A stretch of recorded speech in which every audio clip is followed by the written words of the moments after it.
Commercial application of biotechnology. बायोटेक्नॉलॉजीचा commercial application सगळ्यात पहिल्या फील्डमध्ये केला जातो तो म्हणजे ॲग्रिकल्चर फील्ड. त्याच्यामध्ये फर्स्ट टाईप येतो क्रॉप बायोटेक्नॉलॉजी. क्रॉप बायोटेक्नॉलॉजीमध्ये काय यूज होतो की बायोटेक्नॉलॉजीचा वापर करून एका शेतीमध्ये त्याचं प्रोडक्शन इन्क्रीज करणं प्लस त्याची जी डिसीज सोबत फाईट करण्याची ॲबिलिटी आहे, इम्युनिटी ती वाढवणं, ते इन्क्लूड होतं क्रॉप बायोटेक्नॉलॉजीमध्ये. त्याचे सबटाईप्स आहे पहिलं हायब्रिड सीड्स. हायब्रिड सीड्समध्ये काय केलं जातं, वेगवेगळ्या कॅरेक्टरिस्टिक्सचे जे सीड्स असतात त्यांचे जीन्स असतात ते एकत्र करून नवीन बिया तयार केल्या जातात, त्याच्यापासून नवीन प्लांटची उत्पत्ती होते. मोस्टली हे जे हायब्रिड सीड आहे हे यूज होतं फ्रूट प्रोडक्शनमध्ये, जी फळांची निर्मिती त्याच्यासाठी हायब्रिड सीड यूज होतात.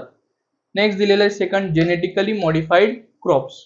याच्यामध्ये आपल्याला जो एखादा प्लांटमध्ये पाहिजे त्या कॅरेक्टरिस्टिक्स ज्या अवेलेबल करून द्यायच्यात त्याच्यासाठी आपण त्याच्यामध्ये काही फॉरेन जीन त्याच्यामध्ये इंटिग्रेट करतो, जेणेकरून त्या प्लांटमध्ये आपल्याला पाहिजे त्या कॅरेक्टरिस्टिक्स डेव्हलप करता येतील.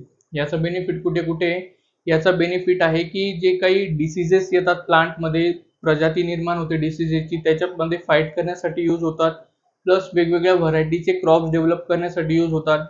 प्लस जी व्हरायटी डेव्हलप होणारे प्लांटची त्या प्लांटच्या व्हरायटीमध्ये अजून वेगवेगळे बेनिफिट्स मिळतील, या सगळ्यांसाठी यूज केली जाते बायोटेक्नॉलॉजी. जेनेटिकली मॉडिफाईड क्रॉप्समध्ये पुन्हा त्याची काही एक्झाम्पल आहे बीटी कॉटन आणि बीटी ब्रिंजल. थँक्यू.